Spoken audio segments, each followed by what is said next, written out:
Good morning friends, कैसे हैं आप सब। आशा करता हूँ आप अच्छे होंगे। आज मैं आपके लिए एक बहुत ही अच्छी टॉपिक लेकर के आया हूँ। पीएम एफएमई स्कीम के द्वारा जो लोन प्रोवाइड होता है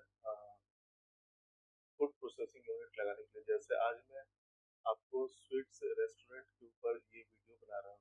जिन लोगों ने मिठाई की दुकान खोली हुई है या खोलना चाहते हैं या अपने बिजनेस को एक्सपैंड करना चाहते हैं, उनके लिए ये बहुत ही अच्छी अपॉर्चुनिटी है आपके बिजनेस को एनहांस करने के लिए। तो मेरा नाम आशीष कुमार है और ये मेरा मोबाइल नंबर है।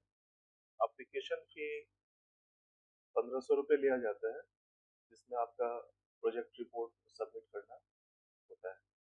अब हम आते हैं कि पीएम एफएमई स्कीम है क्या। तो इसका फुल फॉर्म आप देख ही रहे हैं, प्रधानमंत्री formalisation of micro food processing enterprises. ये ministry of food processing industries से संचालित होता है।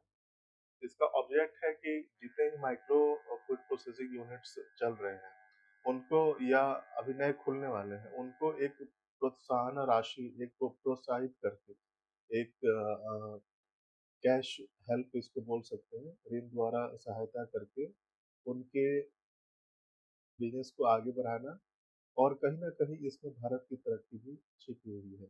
अगर कोई व्यक्ति पीएम एफएमई स्कीम के द्वारा कोई बिजनेस यूनिट स्थापित करता है, जैसे इसमें मैंने स्वीट्स रेस्टोरेंट की बात की है, तो वो कहीं ना कहीं 4-5 लोगों को रोजगार भी दे रहा है। तो नए रोजगार का सृजन भी हो रहा है। प्रधानमंत्री मोदी जी ने इस स्कीम को लाया ही था इसलिए कि बेरोजगारी खत्म हो और खुद सेल्फ डिपेंडेंट बने यहाँ के युवा। अब हम आते हैं आखिर में स्वीट्स रेस्टोरेंट पे हम ये लोन के लिए अप्लाई क्यों करें। तो अभी हाई डिमांड है ट्रेडिशनल स्वीट्स की, डेली कंज्यूमर बेस भी है। पैकेज्ड स्वीट्स का भी आजकल चलन काफी बढ़ चुका है। तो आप अपना ब्रांड नेम निकाल करके भी पैकेज स्वीट्स आप अपने मार्केट में ला सकते हैं। ब्रांड नेम कैसे करेंगे, ट्रेडमार्क कैसे करेंगे, हमने एक अलग से वीडियो बनाया हुआ है। आप चैनल को खोल करके देख सकते हैं या हमें कांटेक्ट करके पूछ सकते हैं। तो हम आते हैं कि बेनिफिट्स क्या है इसके अंदर। तो बेनिफिट्स है पीएमएफएमई में स्कीम के अंदर ये कि इसमें क्रेडिट लिंक सब्सिडी मिलती है। यानी आपको क्रेडिट लिंक आरबीआई से कभी भी ये एक सेफ्टी के लिए सीजीटीएमएस चार्ज कटता है इसका, उसी को क्रेडिट लिंक्ड सब्सिडी बोलते हैं।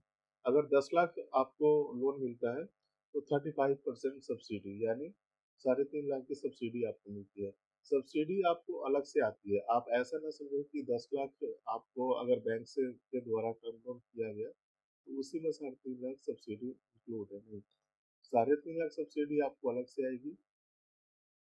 ट्रेनिंग एंड स्किल डेवलपमेंट की जो बात है, अभी स्वीट्स रेस्टोरेंट के लिए उतना ज़रूरी नहीं है। बिना ट्रेनिंग के भी आप अप्लाई कर सकते हैं। अब इसका हम जानते हैं कि प्रोसेस क्या है अप्लाई करने का। तो पहले आप अपना बिजनेस प्लान तैयार कीजिए कि आपको करना क्या है फूड प्रोसेसिंग के क्षेत्र में। फिर ऑनलाइन पीएमएफएमई पोर्टल पे जाइए, रजिस्ट्रेशन करिए। ये हम लोग खुद भी करते हैं। आप लोग को थोड़ा सा प्रॉब्लम होगा क्योंकि जो लोग पेशेवर है, दिन रात ये काम कर रहे हैं, वो चीज़ों को आसानी से कर सकते हैं। कितना कौन सा अमाउंट कहाँ डालना है, कितना क्लेम करना है, कितना इंटरेस्ट रेट दिखाना है, ये सब एक पेशेवर ही कर सकता है। तो आप लोग भी, अगर आप लोग को प्रोसेस समझ में आ रहा है तो आपको करिए। फिर डॉक्यूमेंट सबमिट करना होता है, उसके बाद हम लोग सबमिट करते हैं। फिर डीपीआर से अप्रूवल करवाना होता है डिस्ट्रिक्ट लेवल कमेटी से, जो जो विभाग होता होता है, हर जिले में होता है ये। उसके बाद डिसबर्समेंट ऑफ सब्सिडी। अब डॉक्यूमेंट क्या क्या चाहिए, ये उतना हार्ड नहीं है। नॉर्मल डॉक्यूमेंट है, आधार कार्ड है, पैन कार्ड है, बैंक पासबुक है। बिजनेस प्लान डीपीआर ये जो चौथे नंबर पे लिखा हुआ है, ये हम लोग को तैयार करते हैं। ये इसका जरूरत है आपको। रेंट एग्रीमेंट और प्रॉपर्टी पेपर्स, अगर आपने जो स्वीट्स रेस्टोरेंट खोलने का प्लान किया है, वो जगह अगर रेंट पे है तो रेंट एग्रीमेंट देना होगा, और अपना है तो इलेक्ट्रिसिटी बिल या गैस बिल या वाटर बिल, इन तीनों में से कोई भी आप दे सकते हैं। छठे नंबर पे है ट्रेनिंग सर्टिफिकेट। तो ट्रेनिंग सर्टिफिकेट की आवश्यकता स्वीट्स रेस्टोरेंट में उतनी कुछ खास नहीं है। अगर है तो आप दें, अन्यथा कोई जरूरत नहीं। पासपोर्ट साइज फोटो आपको देना होगा। कास्ट सर्टिफिकेट अगर आप ओबीसी, एससी, एसटी या ईडब्ल्यूएस में आते हैं तो आपको देना।